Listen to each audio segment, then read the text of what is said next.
Sleepyhead Productions.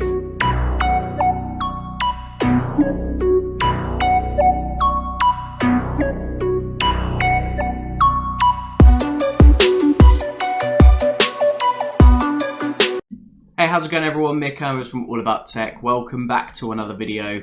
Today's video, I'm going to be talking about Electroneum. Sorry that I haven't uploaded for a while. As you guys know, that I've been really busy in terms of training, lots of exams and stuff. So, really been focusing on that.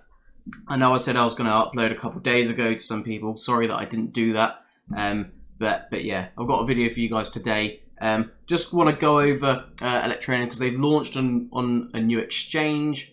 Obviously the blockchain summit in Malta. Obviously that's done now. So really cool interviews that have come out with Richard Ells. Some really cool, exciting figures that I want to go through with you guys. So I'm gonna show you the display and we'll crack on with the video. Right, so the first thing I want to do is I just want to take you over to Twitter, and I just want to look at the. In particular, there was this interview here with the AIBC summit, and it was a really short and sweet interview, but some of the things that were said in my personal opinion were really positive to hear. Obviously, launched in several countries now, a few in Africa, obviously Brazil, Turkey as well, and the countries are only going to keep coming and coming, and that is really positive. There's obviously the altcoin top up, where you can already top up via loads of countries on pretty much any mobile network already. That's a third party. Obviously the way in which Electroneum are launching in countries, that they're doing it their way. So it's still positive when they announce new countries and stuff, because it means that they're actively engaging with those parts of the world. Obviously AnyTasks and AnySchool, these two platforms, really positive. It's going to create that cycle for the ETN to flow around, to actually be used as like a monetary system. What was really good about this interview is that he spoke about how, like, what happens with fiat. You get paid in fiat, you buy your products and services and pay your bills in fiat. It goes to the bank, and then you get paid again, and then there's that cycle. You've got that money velocity where it's just going round and round and round. And what Electroneum are doing is they're doing the same thing. There's not a single cryptocurrency that's been able to produce that free-flowing system in terms of monetary value that replicates what fiat can do. But obviously, like you said, there's obviously the main way to spend ETN at the moment, which is mobile data, and then with the AnyTasks website, you'll be able to include and bring together the Western world with those in the developing world as well, to buy goods and services. Obviously, the Western world will be able to buy their digital services at, say, a fraction of the price as what Western companies would charge for such services already. So it's beneficial for companies to use AnyTasks to get these digital services, because it benefits them financially, and it benefits the users and service providers from that will supply their services through AnyTasks. It will benefit them as well. So having that, and then the AnySchool to teach people the digital services needed. People are going to be spending fiat, earning ETN, and then they can spend their ETN. Obviously, more work has to be done in order to kind of build on what they can spend their ETN on. Obviously, the main way at the moment is airtime and data, but as more and more people come on board, more and more people will trust the monetary system of Electroneum, and they will start to, basically, you'll be able to eventually buy just everyday items as such, the everyday essentials and things like that. That is the main goal, to get that sort of value there. So that he said that in this interview here, and I thought, even though it was a short and sweet interview, I thought it was a really positive interview to show actually just how powerful Electroneum has the potential to become, because there's no other cryptocurrency that has managed to get that cycle of monetary value, because it's all good. Oh, you can pay for this in Bitcoin, but the next person is just going to go and sell that Bitcoin for fiat, which obviously then that's where you get the such high volatility in the market anyway.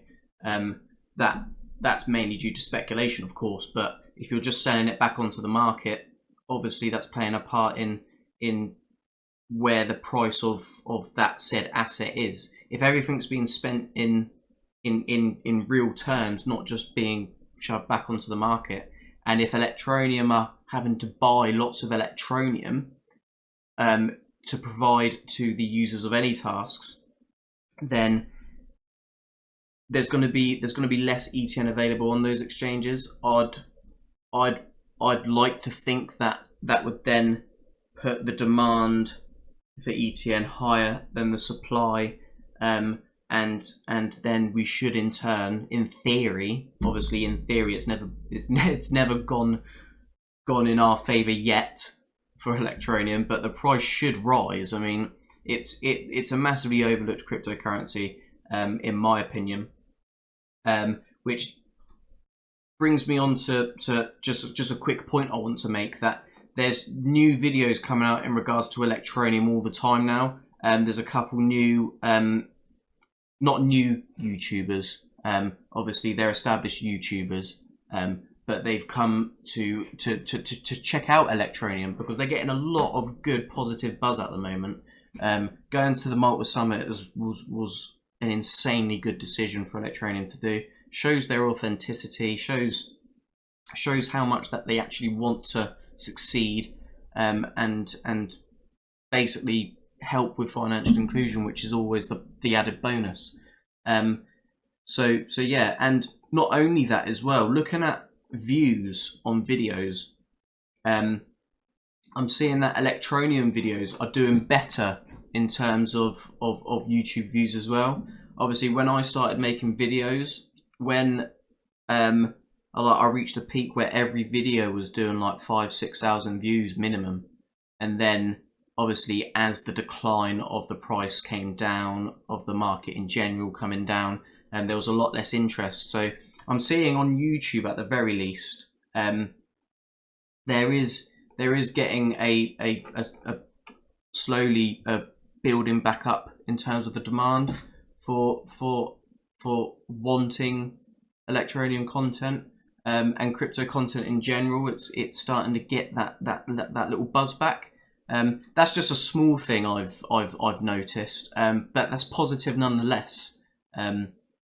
This is the exchange that Electroneum have launched on recently. It's called Trader One. If you've not seen this logo already, it was created by a social management group, like a social media management company called The Collective. I think they were created. They were all Electroneum community members already and cryptocurrency enthusiasts.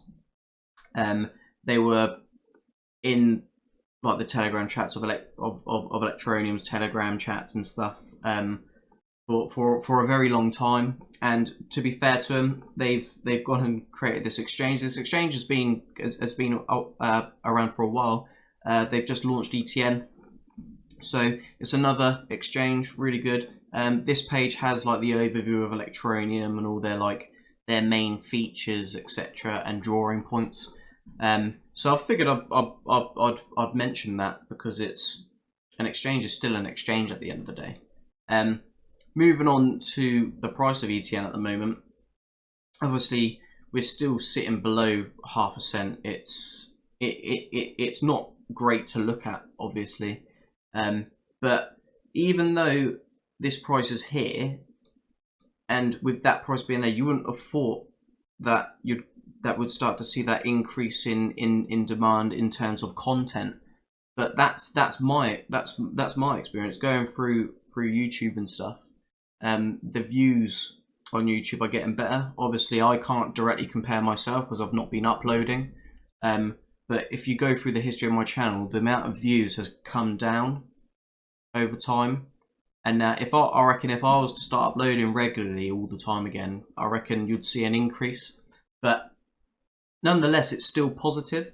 So yeah, not the most positive in terms of pricing at the moment, but to me, it's not something I'm particularly concerned with. I wrote off the money that I put into Electroneum a long time ago, you know, and we've gone this long without seeing the gains yet, and yet now we're seeing countries launching. We're seeing these new platforms come in. 25,000 people registered for the beta test of AnyTasks on the first night. That's obviously going to be launching very soon, hopefully. And then the AnySchool is launching at the beginning of next year, I believe Richard said.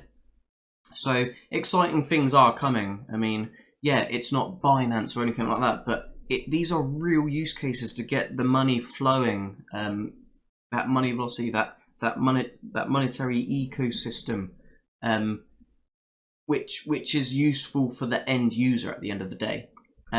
Also, as well, I heard Richard say in that previous interview that in Brazil, the mobile top-ups for last month, it was like $25,000 worth of ETM was spent on mobile top-ups. That's not peanuts. That's really good considering they're right at the start.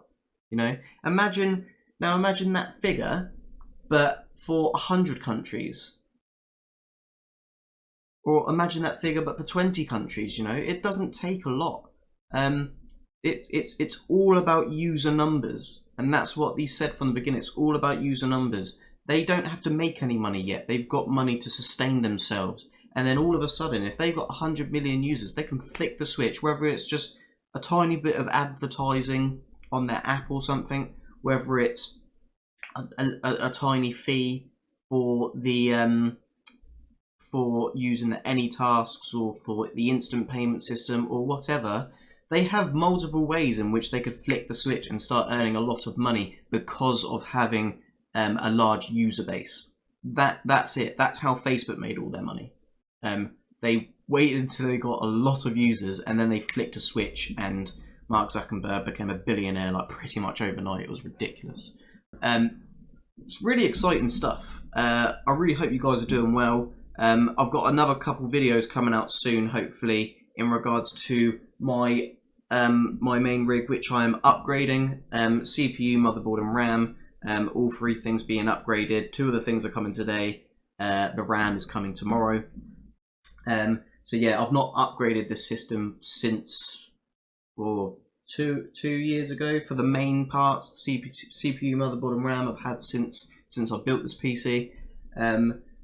Obviously, the case I added later on, the 1080 Ti graphics card I added a bit later on. But yeah, I've got 7600K i5 Kaby Lake, a Gigabyte Z270 motherboard, and Corsair Vengeance LPX 16GB kit. But that's only like a 2466 megahertz DDR4 kit.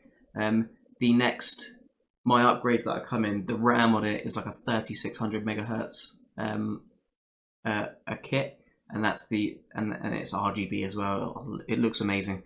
But you can probably guess where I'm going in terms of CPU and motherboard if I told you that speed of the RAM. But yeah, I know you guys are techies, so you guys are probably interested in that sort of stuff as well. So I'm going to document that stuff as well and compare the performance difference of the upgrade. So yeah, let me know what you guys think, how Electroneum are doing in terms of these new developments that are coming out. Make sure you like, comment, and subscribe. It's good speaking with you all, and I'll catch you guys out in the next video. Peace out.